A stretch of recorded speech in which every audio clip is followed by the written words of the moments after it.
দেখুক তোমায় ফুলের দল। প্রেম, বন্ধুত্ব কিংবা সম্পর্কের সূক্ষ্ম সমীকরণ পর্দায় বারবারই দর্শককে মুগ্ধ করেছে পরমব্রত কোয়েল জুটি। কখনো জীবনমুখী গল্প, কখনো আবেগের টানাপোড়েন। তাদের রসায়ন বরাবরই তৈরি করেছে আলাদা আবহ।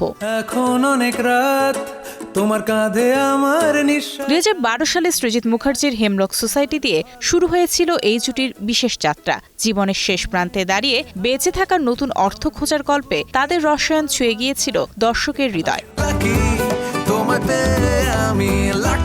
এরপর বনিতে পরিচালক অভিনেত্রীর নতুন সমীকরণ কিংবা হাইওয়েতে সম্পর্কের টানাপোড়েন। ভিন্ন ভিন্ন গল্পে নজর কেড়েছে পরমব্রত কোয়েলের পর্দার বোঝাপড়া। আর সোনার কেল্লায় যক্ষের ধনে রহস্য রোমাঞ্চের অভিযানে আবারও একসঙ্গে দেখা গেছে এই জুটিকে।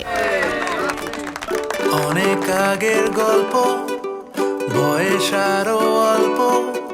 সেই চেনা জুটি এবার ফিরছে নতুন রূপে, নতুন চমক নিয়ে। দীর্ঘ 10 বছর পর ফের পরমব্রতের পরিচালনায় অভিনয় করতে যাচ্ছেন কোয়েল মল্লিক। সিনেমার নাম বীরপুরুষ।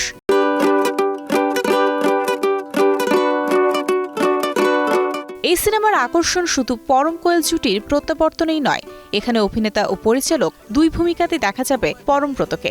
সঙ্গে থাকছেন কনীনিকা বন্দ্যোপাধ্যায় ও রজতাভ দত্তের মতো অভিজ্ঞ শিল্পীরা। SVF ও হইচইয়ের যৌথ প্রযোজনায় নির্মিত হতে যাওয়া সিনেমাটি ঘিরে তাই টলিপাড়ায় তৈরি হয়েছে বাড়তি আগ্রহ। I'm from Delhi, but not the Chittaranjan Park sort.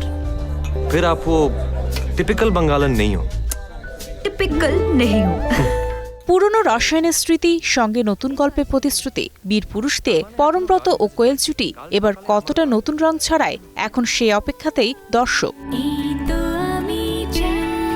Mario Sen, star entertainment.